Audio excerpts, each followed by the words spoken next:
Hello, and welcome to I'm a Fan of That, a podcast about all things fandom, told through objects, stories, and studies, with a bit of silliness thrown in along the way. Your hosts on this journey are Dr. VIvian Asimos, public anthropologist and pop culture academic, and me, pop culture writer and journalist, all-round enthusiast, Holly Swinyard. Join us as we deep dive into the wonderful and wacky world of fan culture, its history, the people who make it up, and the way we look at this ever-growing part of our society. Fair warning, we may well talk about some adult themes, use some adult language, and possibly get a bit nerdy about the whole thing. You have been warned. Oh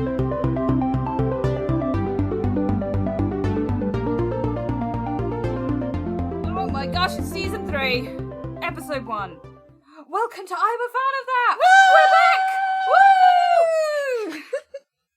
What's so funny is you guys have you've had the episodes up until quite recently, but as we stopped recording in March.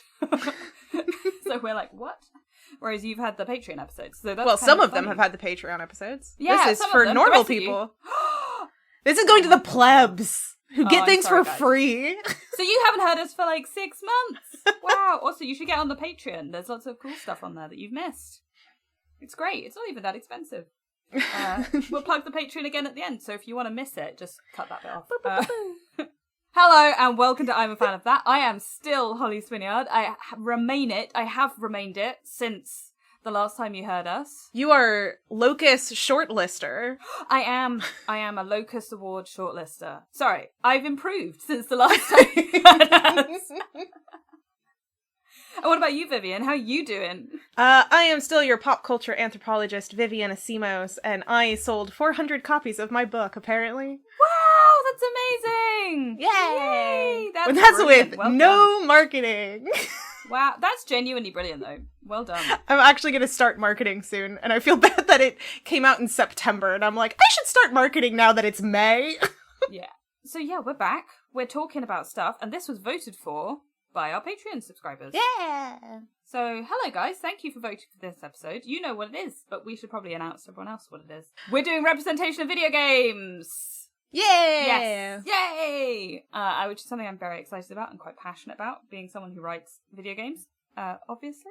It's weird, you kind of look at video games and you realise that a lot of people don't like that because they're strange. And they're like, why do you not it's because they're people? white boys and they're like, what? Something not directly catered to me? What is this?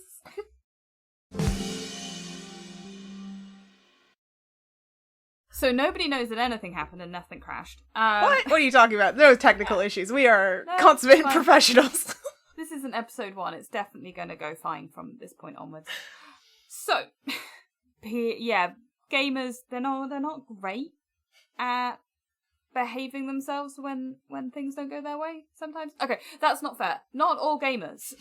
A subset of gamers tend to get annoyed when video games don't have white male leads, and they get entertainingly even more annoyed when they do have a white male lead, and then it turns out that white male lead is queer.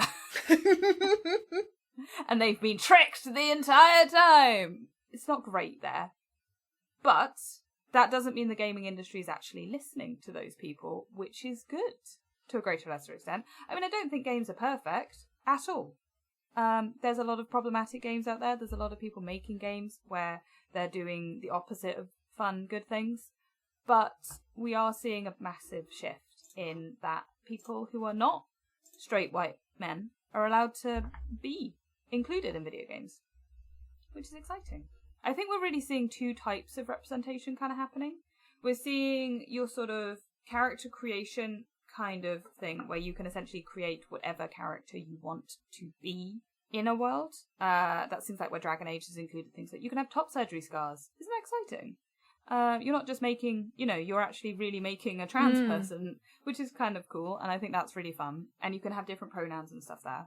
So you can have lots of different skin tones. I mean, a lot of Dragon Age and Oblivion and games like that have always had a huge range of choices of what you can be, and they're just expanding that more and more and more, which is great. But obviously there's a different type of representation, which I think we probably will talk about more, which is that player characters who are set in stone, it's their story. You're not creating a character to represent yourself. You're just playing as a character who has been created to tell the story, or is a historical person in the case of Assassin's Creed, that is a person who is not a straight white man, essentially. And I think that is even more interesting, that it's not just going down to, well, we'll just let you be whatever you want and we won't do any more work than that. Because there is a difference in having a story that is told about a person who is not the straight white man, and the world they inhabit and how people react to them and all that kind of thing, versus, I think it's a very different thing. Because I think they are both equally valid and equally helpful to representation, but I do think they're different. Yeah, I was thinking of one of the more recent games that have come out was Split Fiction, which is made by... It Takes Two was the other game they've done. And, yes, they did Brothers and It Takes Two. Yeah. They're kind of the developers that are very well known for couch co-ops and doing really wonderful cooperative games like that. We'll put their name in the description. Yes.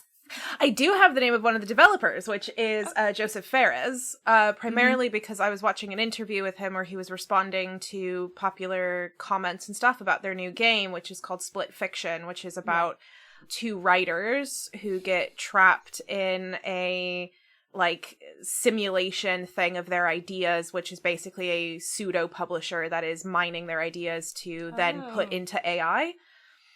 So they're basically stealing ideas from writers to fund AI projects, which I thought it's a very fun and interesting setup. But both of the writers are women.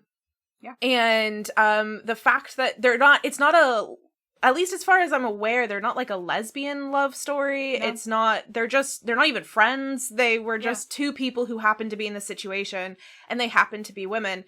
And one of the kind of criticisms is that it was this feminist woke thing, right? And Joseph Fares responded very plainly by being like, look, I look at this game and the entire structure of it, the setup of it, the playing of it is exactly the same as Brothers. It's exactly the same as It Takes Two. And so therefore the only difference that I can see is that it's two women. And so I'm going to take that for what it is, which is just that it's just straight up misogyny. And I just loved that in this interview, he just called it exactly as it was, which I really highly appreciated. And I think he's not the only one who's done that either. I've seen a lot of people who are now just not taking shit. They're like, well, that's you're just this. You're just saying, you just don't want to say that you hate women or that you hate black people. Because you got the same reaction to the new Assassin's Creed game, which the new Assassin's Creed game, the reason I said at the beginning, historical people, the new Assassin's Creed game is based on a real person. He was real. A black man in Japan who was a samurai. We know he was real. We have documentation of this person doing exactly what he's doing in the game. And yet... I know. I was listening to a history podcast that did a story of this guy. Mm-hmm. At the end, they were talking about representations of him in pop culture, and that there was this movie, and then there was this thing, and they were like, oh, and then it's in this Assassin's Creed game, and it's gotten all this flack for not being historically accurate. He's real. And they were like, we just told all of his historical story of this real guy. So what I actually find particularly interesting about this is that, again, I'm not going to use a video game to reference this, but I am currently reading the C.J. Sampson books, so the Shard Lake series, which are historical novels set in Tudor England, right, under Henry the Eighth. Thomas Cromwell is in them. You have, real historical people are in these books. It's really well researched. The main character is a disabled man. He is literally, he's got a twisted spine and he's disabled, and he talks about it a lot, and it's very prevalent. And they have the historical way that he is treated, all this, it's very well researched. His best friend and assistant is a Jewish man. His other friend, who is prevalent in the books, is a Muslim man. And then later on, the Jewish guy's wife is part of this little gang. If you had that book published today, people would call it woke, inaccurate nonsense. They would be like, it's not historically accurate. But it is, and it's real, and it didn't get that when it came out. Nobody thought that when these books were coming out, that a book about a disabled man and all these diverse people, diverse in inverted commas because they're just people, living and existing in Tudor England is accurate and fine, and there's nothing wrong with it at all. But if that book came out with that cast, people would say it was woke. Mm-hmm. And that shows you how ridiculous it is, because nobody cared when these books have been published. They are critically acclaimed books. nobody has made that comment. It is purely down to power and control and trying to not have people who aren't able-bodied, cisgender, white, straight men in public eye. That's all it is. And it annoys me so much because they talk about, like, we've always had strong female characters, blah, blah, blah. Why do you need more of them? And you're like, because why do we have to have a set amount? Why is there a finite amount of women who are allowed in anything? You know, it's just, and also I don't really understand what the problem with playing as people who aren't like you. The rest of the world, shockingly, has dealt with that for a very long time. Yeah. Sorry, I already went on the rant. I didn't mean to. I've already done it. That's the episode, guys. Well, I was figuring this might be a good time to talk about what would be our essential item, which for me is not a physical one. Oh, yeah. But it was because I digitally downloaded it. It's a game. I figured might as well have a game as our object for this. Oh, that makes sense. Which is the game South of Midnight, which came out really recently. And so good. Ollie and I have already exchanged a couple of text messages about this. I have not had as much chance to play it as I would have liked because I moved and then there was a lot of trauma with the move. So I have not been in a very good mental space to really enjoy it as much, but I'm intending on going back to it because I did play quite a bit of it before all of this. Yeah. I love it. It's so funny. I have one tiny complaint about this game, and it's purely down to mechanics. It has absolutely nothing to do with anything else. It's just the mechanics I find slightly clunky. That's a gaming issue. That's nothing to do with the story. And it may also be to do with the fact that I've been playing a lot of games like Kingdom Come Deliverance and Pathologic that don't do tutorials in the same way. They just let you get on with it and learn. Whereas this game is tutorial, particularly for the first quite a long section of learning. And I found that a little bit jarring. That's a personal thing of just switching from one type of game to another. That's it. That is my only comment on this game where I'm like, I didn't like that tiny little thing. Does it make the game bad? No. If you have any other criticism of this game, I'm coming for you because it's so good. Yeah, so I have a very similar experience where I've been really struggling with the controls in regards to combat. Yeah. But I think it's because my inclination with combat is like a run in, bash in, and just smash all the buttons kind of. Yeah. That's how I play. And this is not that game. No, it's not at all. This is it. It's what I mean about the mechanics being something that you really have to get used to. Yeah. But that's not what we're talking about. No. We'll just get that out of the way. We're talking about the representation of it. So it is one of those games we were talking about where it is a set main character. You are playing her story, and it is a black woman in the American South, I believe in the Carolinas. I don't know if they explicitly say that. It's New Orleans. Is it? Pretty certain it's New Orleans. I thought it was because a lot of the folklore is the Carolinas. Oh, so maybe I might have been reading that. I think I read that off an article, and therefore I'm now thinking they. Okay, I mean, it could be an amalgamation of American South, which would be fine. But some of because I am aware of a lot of the folklore that they are drawing on for this, particularly the Haints. And which is like a evil spirit in Carolina folklore. They're primarily found in the Carolinas. I'm sure they're elsewhere as well. But I'm now going to go and do a check because you shouldn't believe everything you read online, guys. Yeah, I was purely basing the Carolinas thing off of the folklore that I was encountering. I don't remember. I haven't at least gotten to a point where they've. It's the American Deep South. But it's a made up just an amalgamation of American Deep South. Yeah, fair enough. Okay. So a lot of the folklore that they draw on is primarily from around the Carolinas, but there are some references to things that are a little bit more Louisiana. Like I know they mention voodoo and hoodoo, but that also has stretched to a lot of again, the American South more generally because of Black history. Because it is Black religions and spiritualities that is referencing. So are Haints. They come from Afro-Caribbean kind of background. Basically, there's a lot of Afro-American, Afro-Caribbean influences and a lot of strange folklore and experiences in the American South due to slavery. But basically, a lot of the people, when they came over, they practiced their original religion. Surprisingly enough, for a lot of people. Shocking everybody. Most of them were Yoruba, I think, because of just the area that a lot of slavery ended up happening from, but they are not exclusively from that. And when they came over, they were being forced to convert. And this process happened in a lot of different ways, depending on the group of people. and depending on the religion that was forcing them to convert. But this is where you get a lot of really beautiful religions like Santeria and Haitian voodoo, which is slightly different than original voodoo, and Louisiana voodoo, which is slightly different than Haitian voodoo. You get all of these different amalgamations of it because of how things changed, but basically they are syncretizations of the original religion with basically the Christian faith that they were being forced upon. So Santeria, for example, they use they saw the saints in Catholicism as functioning very similarly to the way that a lot of the spirits worked in the original Yoruba religion. Which are basically the idea that, like saints, they weren't gods. They were spirits that helped to facilitate between you and God. I always like to think of them as the kind of angel spirits in Lord of the Rings, and like that. It's those. It's that level, right? Where they have like some power, but not really, and it's mostly because of God. It's still a monotheistic. Yeah. They're still a monotheistic religion. They just have these things that help them, kind of like Catholicism, where you don't pray to God because you lost your keys. Like, he's too busy for that shit, right?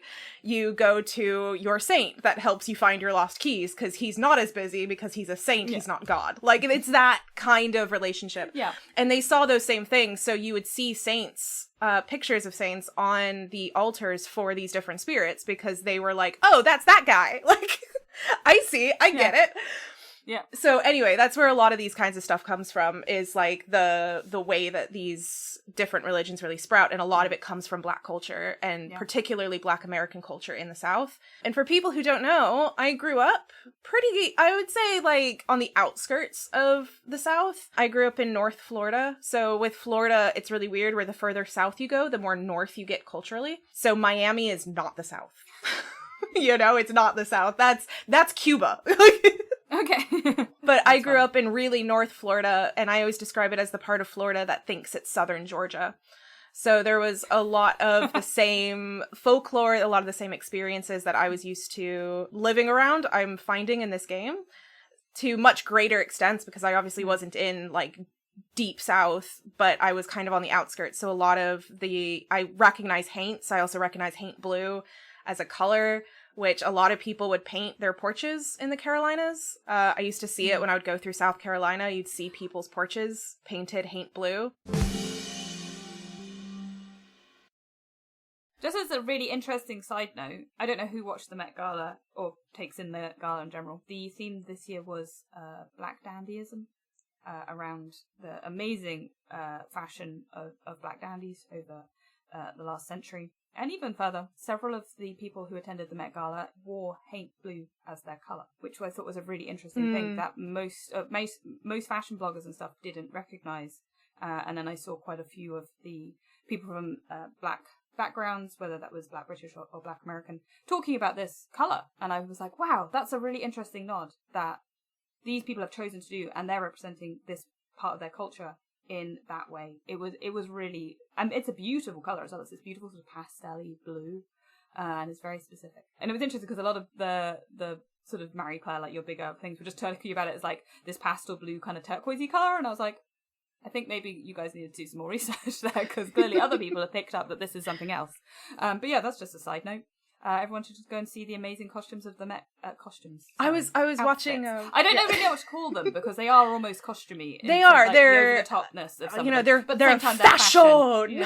Yeah, exactly. It's artistic fashion. We'll go with that. They are astonishing. I absolutely recommend going and looking at them, and particularly see if there's I think there's a digital version of some of the exhibition.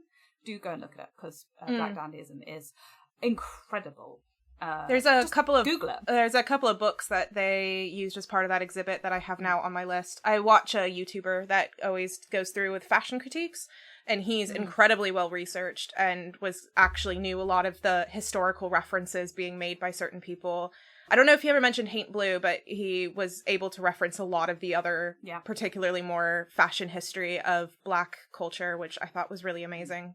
that because but also he had mostly critics for white people who weren't really doing the thing, and then these like black guys were coming out in these fabulous outfits, and he's like, these are amazing. This is a complete tangent. My friend Sunday is a doctorate in dandyism, specifically black dandyism, which is just incredible because it was very interesting getting the lowdown from somebody who really knows their stuff, which was great. But yes, go and look at the Met Gala stuff, guys. It was great this year. It was really good. So Hate Blue is supposed to mimic water, which is why you get that weird turquoisey pastel-y color, because for a lot of people who know more about like magic shit, you'll know that a lot of supernatural creatures can't cross water. It's a very common thing in a lot of different traditions. So the idea is that they abhor the water, haints don't like the water. So that's why you would paint your stuff blue as a way of mimicking water. Just a little factoid for you. Useful.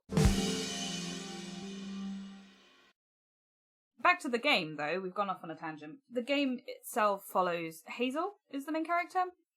Hazel Flood. So there you go. There's another little water thing for you. It's important. She is, in the game they call it a weaver. That she's able to use the magic and the tapestry of the world to see things and help people and in particular because the game fight certain creatures and things like that. And it's really interesting. I think I'm about halfway through, so I no spoilers. And there are certain characters in the game who I absolutely adore. The catfish is wonderful, absolutely wonderful, so much fun. As much as the game, there is definitely an existential threat to it. The characters within it and the way the story is told is so comforting. And so, like, you feel very much part of this world from the get-go. And the storytelling is very, it's very evocative of Black America and the Deep South particularly, that, you know, it's not my culture at all. I don't know anything that much about it, but I have read as much as I have at this point in my life. I probably ought to read more. And there is a certain type of storytelling that comes out of the South, and it feels the creators are from there, so they are showing their culture, and it's wonderful to be able to engage with it on the other side of the world like this. And anyone who's mad about that can get fucked. It's cool. I'm learning. I'm so excited. You know, why don't you want that? I don't understand. Why don't you want to learn about other people? Jesus. But yeah, it's really, really good. Yeah, I'm a big fan of Southern Gothic stuff in general. I've been really going down a deep dive, a lot of Southern Gothic music. I've read a lot of Southern Gothic books, you know, like Flannery O'Connor and William Faulkner, for anyone who's interested. Very lovely, amazing Southern Gothic writers. For music, you should check out the Dead South. They're great. They're amazing. They are great. And they have a cello player that plays it like a like an upright bass, and he carries it around, and it's amazing. And then obviously Oh Brother Where Art Thou is like one of my favorite movies, which is like a Southern Gothic retelling of the Odyssey. And you've just had Sinners come out as well. Which, yeah. you know, incredible. Which I think maybe eventually we do something on that, because there's really interesting commentary on Black religion in that. But basically there's a whole plethora of it, and I'm just so excited to see a Southern Gothic video game. Like, it's just not something I've really, I mean, I'm sure there are other ones, but there's something particularly weirdly nostalgic for me about this, and I really love it. I think as well it shows that games that I would say are the most interesting at the moment are really coming out of independent studios. Because I think when you say indie, people think small, little, and that's not necessarily the case. It's just independent studios are doing these things. These are really interesting games. Like, you've got this, and like I said, I've also been playing Kingdom Come Deliverance, which I think a lot of people would look at and go, that is a white boy knights game. Yes. But it's also people from Czechia and the surrounding area telling their history, which we don't. So much of the West does not bother with Central and Eastern European history, ever.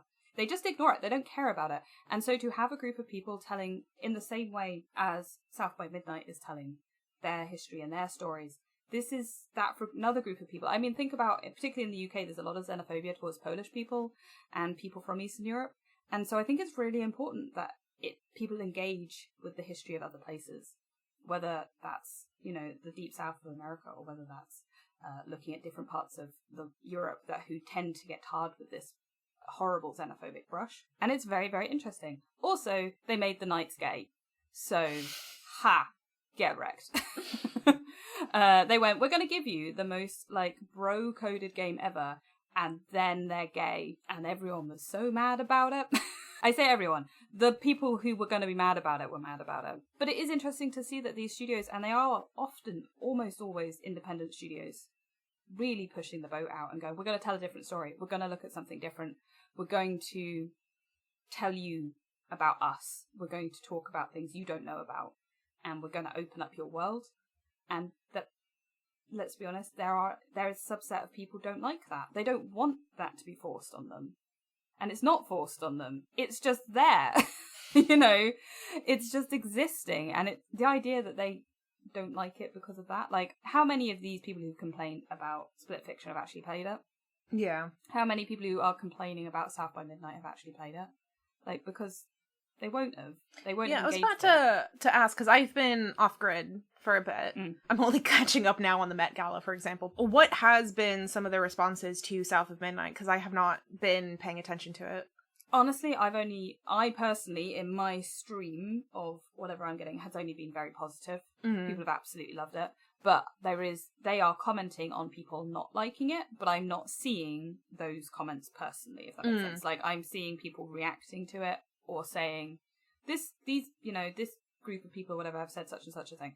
So I haven't actually seen the negative stuff myself, and I think that's probably down to the little echo chamber I've created for myself on the internet when it comes to gaming, because I don't want to engage with that. The reviews from pretty much everyone I've seen, from very top-level gaming journalists all the way down to, like, your more independent stuff online, have been very, very positive. Incredibly excited for this game. A lot of streamers, like my favourite streamer, Gab Smolders, was ecstatic to play this game and actually ended up playing it almost, I think, in one go because she was really looking forward to it and stuff like that. So you're seeing people who are relatively big names in the streaming community really getting on board with this, which is just wonderful, and sharing it and pushing it and being like, I'm not doing this because it's been promoted to me, I just really want to play it. So there is a lot of that, which is really good. I have to say, it's really taken places, your sort of more fandom spaces, like Gaming Tumblr and Gaming Blue Sky have really, really taken to it. And I know they're more leftist spaces anyway. Tumblr, yeah. But there is, again, a certain kind of people really have taken it to, like, into their heart as a piece of media, which is great to see. And like I said, I'm really excited to finish playing it. I have also seen how excited the Black community are for this game as well. So much excitement for it, and genuinely so happy with the representation in it, which is great. It means it's done the right thing, right?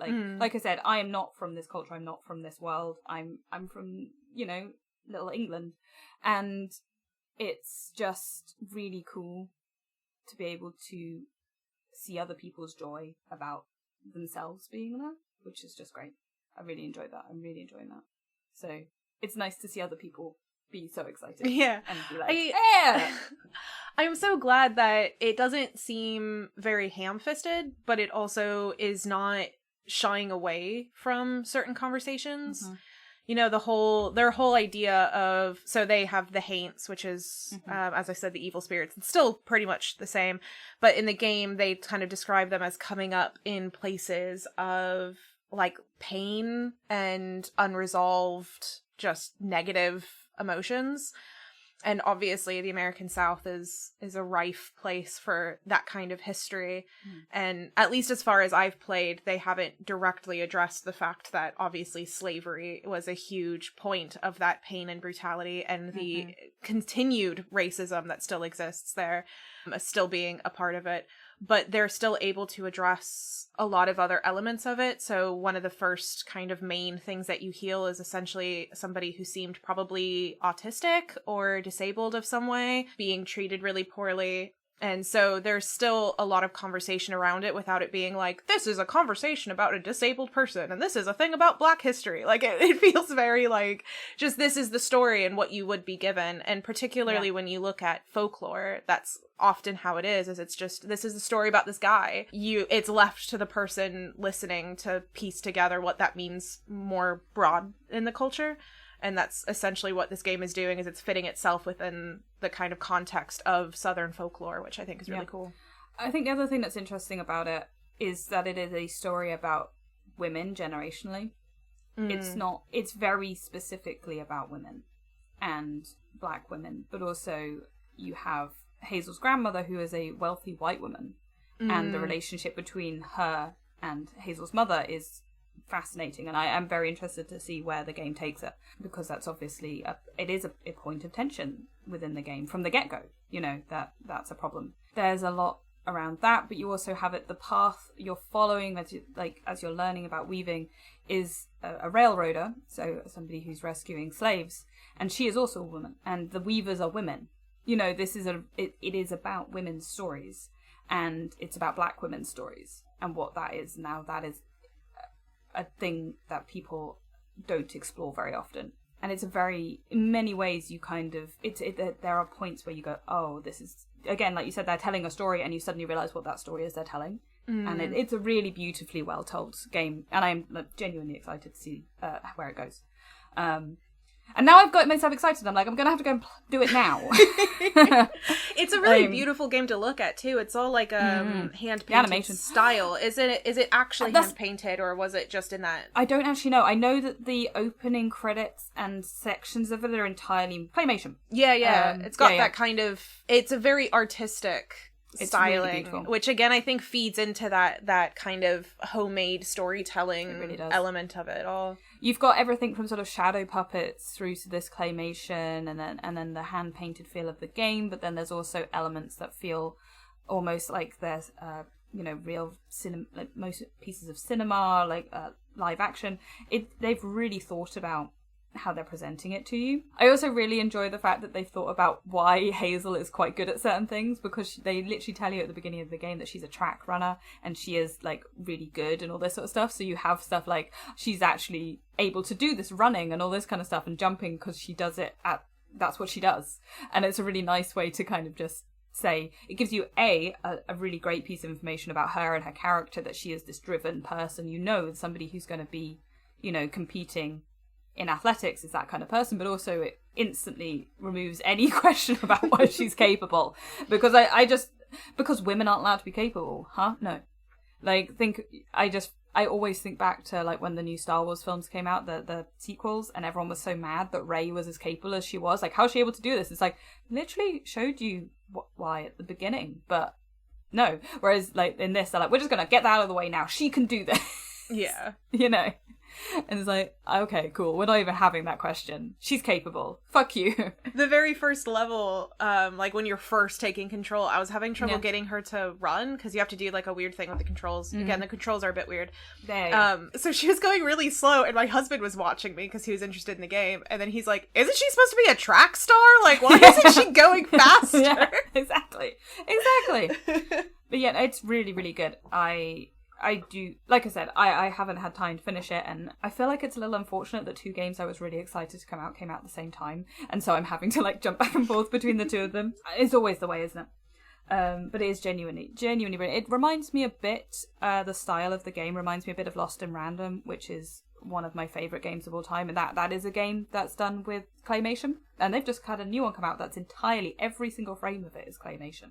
I don't even know how you do that for a video game, but it's astonishing, because I think when you look at diversity in video games as well, the diversity is the people making it, and that means you end up with very different looking games. They're not just the same as the games coming out of the AAA studios. They don't look like that. They look like how people want to represent these stories for themselves, and that leads to a very different visual style, because they're trying to convey a different idea, and visuals adds to that just as much as character and story, because video games are a visual medium.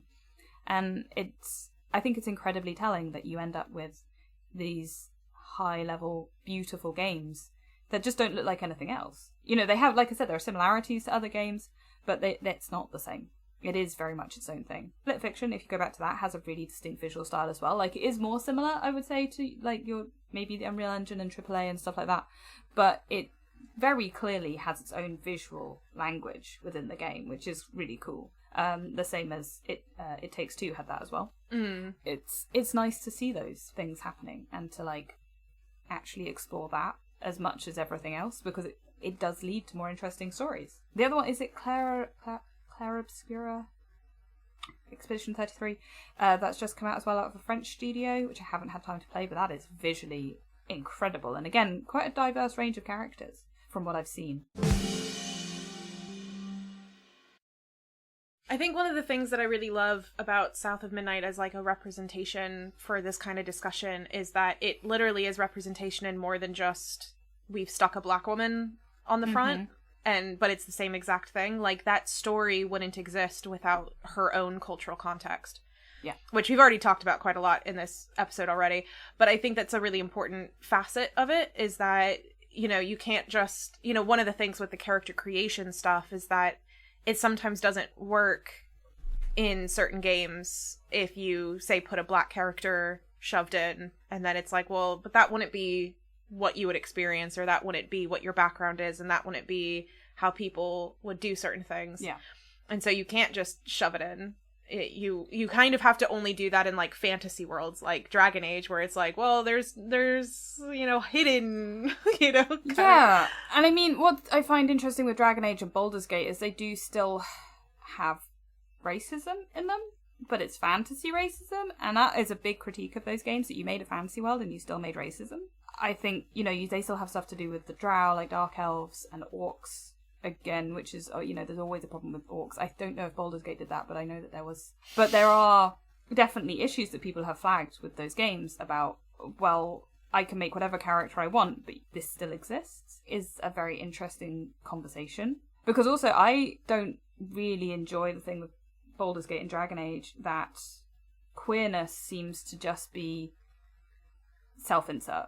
Like, you can make this character and you can romance anyone you want, and it doesn't change the relationship at all. It's just exactly the same. And that doesn't ring true to me. I mean, it's great. It's great that you can do it, and you can have, you know, a trans identity, and you can have all that, but there's no conversation about it. It's just, like, queerness almost seems to be like, it's represented as, like, this top level, very shallow thing of, like, all relationships are fine, doesn't matter, and this person will react completely different to you no matter what you look like, or your gender or sexuality or any of that kind of stuff. And that, while it's lovely to kind of experience that, if you're going to keep having things like racism of certain people in a world, which, why allow to have queerness be like this shallow thing of, you could just be queer, but we're going to still have racism? Yeah. What? I was thinking about this. Like, that's weird. I was thinking about this recently. Now, I think I've only played Dragon Age Inquisition, but I think in Dragon Age Inquisition, certain romances were cut off from you if you played as a certain gender. I don't know if I'm just misremembering that, because I played it, like, years and years ago now. But it's something that I think would be nice to implement in other things. Yeah. I've been going down a rabbit hole of watching this one video essayist talk a lot about, they're doing deep dives on each of the romanceable characters in Stardew Valley. Okay. And they talked a lot about queerness, and particularly how, you know, that thing of you were saying is it's just anybody's romanceable and it doesn't matter. And they sometimes reference it. So, like, there'll be somebody who will be like, oh, I never felt this way. Never thought I'd feel this way about another woman if you're playing as a woman. But it'll just be kind of shoved in as a line, and that's kind of it. Yeah. When it really should be maybe cut off from certain people, especially because certain of the characters, their storyline only really made the most sense when they were queer. So, and it means that queer is an opt-in, which means that if you play straight, you never see the bisexuality or the queerness of the other characters. So it's one of the things that I will talk about it forever. I'm so sorry about Kingdom Come Deliverance, the second game, is that technically the gay romance is an option. However, when you compare it to the two other options, they are throwaway. It's just, oh yeah, I had a one-night stand with her, or it's not really a big thing. It doesn't feel, there is no feeling in it. Whereas the whole game is centered around your relationship with another man, whether you romance him or not. He is clearly the actual romance option. Like, that, the whole story, the way when they finally kind of come together and, like, they admit to each other, and it's so scary to do, and they know you know, it's set in medieval Europe. Like, it's so difficult, and watching it is so real as compared to the others.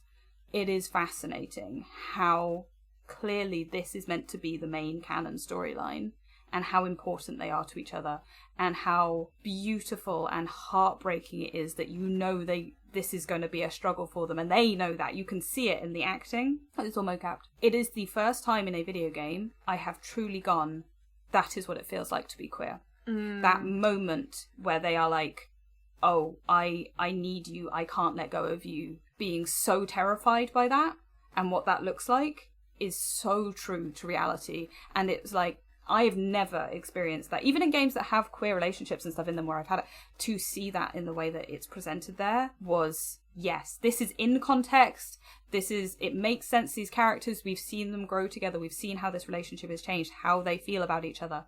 We know that one of the other characters, the player character, has had queer interactions before where he's explored his sexuality, but it is not the same as with this person.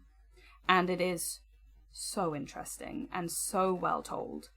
And that is the issue I have when I then see, oh, you can have a queer romance option, but it's just exactly the same as if you were straight. Because I'm like, but it's not. It's not. Now, it's still, now in 2025, it's not. You know, it's scary and it's difficult and you're worried about the world, how it perceives you. And imagine doing that in medieval Europe.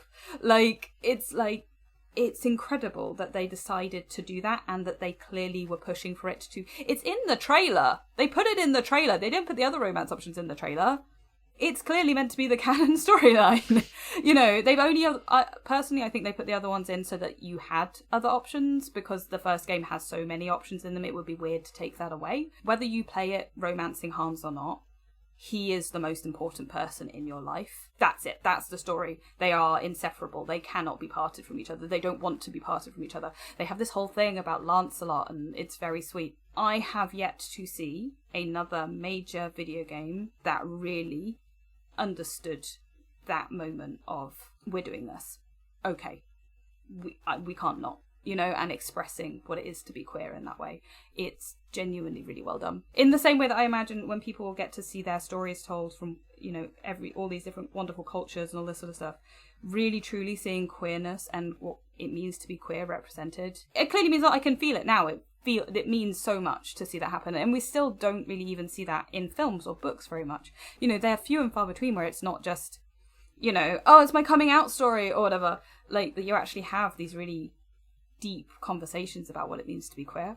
To see it in a video game, which is, I would say, probably one of the mediums that's a bit behind the curve on stuff like that, just by nature of it being a much newer medium. I know indie studios are doing lots of cool things. I know there's loads of amazing games out there. I'm just, in general, what people are perceiving, it was it's really, really lovely and really beautifully done. So, everyone go play it. Also, no, don't. You'll lose hours of your life. It's open world. It's so big. Hence why I haven't finished South by Midnight, because I start playing Kingdom Come Deliverance and I go, oh no, this is going to take me 3 hours to do this quest, you know, or whatever. Like, oh god. Got really in my feelings there. That's okay. I mean, that might be a good place to kind of wrap it up, because it shows how important this stuff is. Yeah, it's so important, and I want more of it. Please give me more. Hopefully when I have the demo for my game out, you guys will play it and enjoy it, because I talk about queerness. Complain about how woke it is. So fucking woke, guys. I played this game and it made me wake up. I hate it.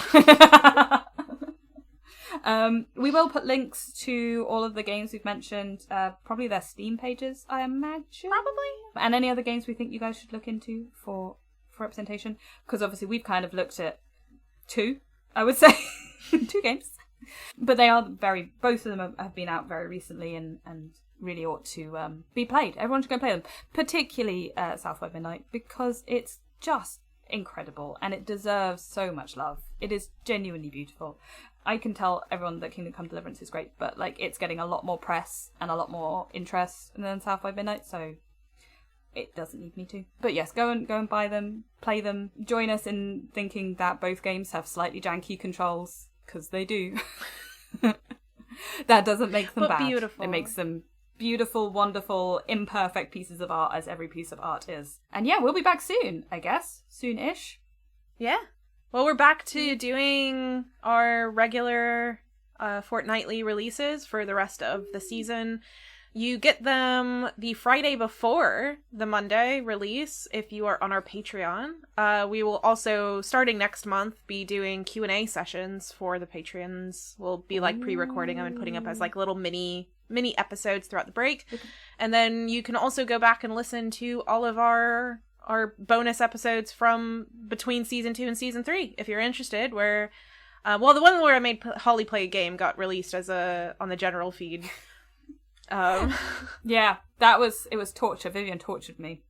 But we had birthday specials where we got to talk about what we've been doing and what we're obsessed with, kind of exclusively for a bit. So we talked a lot about Legend of Zelda, obviously, for me. Yeah. Did I talk about Discworld? I think I talked about Discworld. Probably, yeah. Yeah. So if you're interested in any of those, you can go check them out. They're all available over there. If you are, this is just a little caveat, if you use Apple at all and you use the Patreon app on your phone, do not sign up for any of them, whether it's ours or somebody else's Patreon through that app. Just go and do it on your desktop, because Apple will charge you extra money, and then you will be paying that extra money. And it's not going to us. It's not going to anyone other than Apple. So don't do that. Go on your desktop. You can then use the Patreon app to listen to stuff and do things after that, but when you are doing that initial sign up, just do it on the desktop or somewhere else. Don't do it through that app, just to give that little warning to people. Good piece of advice. All right, I think we're gonna toddle. We will see you guys in 2 weeks' time. Woo-woo. Well, you'll listen to us. We won't see you. You might see some pictures. Also, big shout out for our new logo, designed by the wonderful Moira Dakin, who has done an incredible job for us, and I'm so excited by it. You should go and check out her stuff. It will be linked on our Instagram and below in the description. Yeah. Bye. Bye.